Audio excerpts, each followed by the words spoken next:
श्री मैत्री जी ने कहा, हे गुरु, हे भगवान, सृष्टि के विषय में मैंने जो आपसे कहा था उसे आपने भली प्रकार बतलाया। आपने सृष्टि रचना संबंधी प्रथम अंश में जो आपने कहा कि स्वयंभू मनु के 2 पुत्र हुए, प्रियव्रत और उत्तानपाद, उनमें से उत्तानपाद के पुत्र ध्रुव का वर्णन आपने किया है। हे प्रियव्रत, कृपा करके आप प्रियव्रत की संतान का वर्णन करिए। मैं उनके विषय में विस्तार पूर्वक जानना चाहता हूँ। मैत्रेय जी के वचनों को सुनकर श्री पराशर जी ने कहा, हे द्विज, प्रियव्रत का विवाह कंदर्व जी की पुत्री के साथ उत्पन्न हुआ।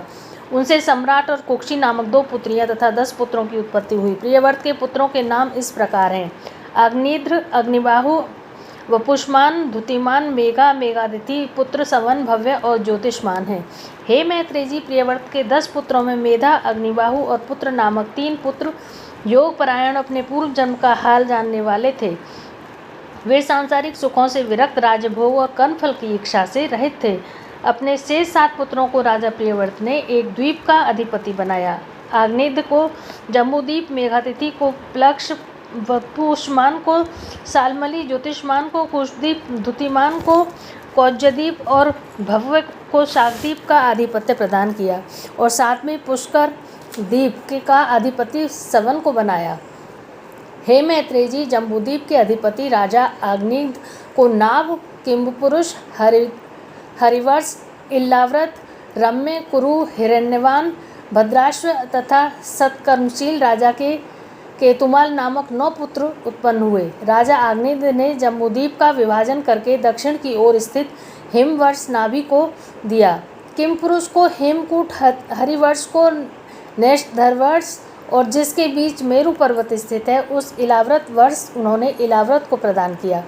हिरण्यवान को उत्तर में स्थित श्वेत पर्वत और जो श्रृंगवान पर्वत के उत्तर में स्थित है वह कुरु को तथा मेरु पर्वत के पूर्व में स्थित भाग भद्राश्व को प्रदान किया।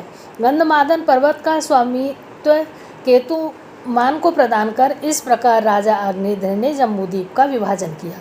इस प्रकार अपने पुत्रों को 1-1 वर्ष का राज्य देकर राजा अग्निध्र स्वयं तप करने के लिए सालग्राम नामक अत्यंत पवित्र क्षेत्र में चले गए।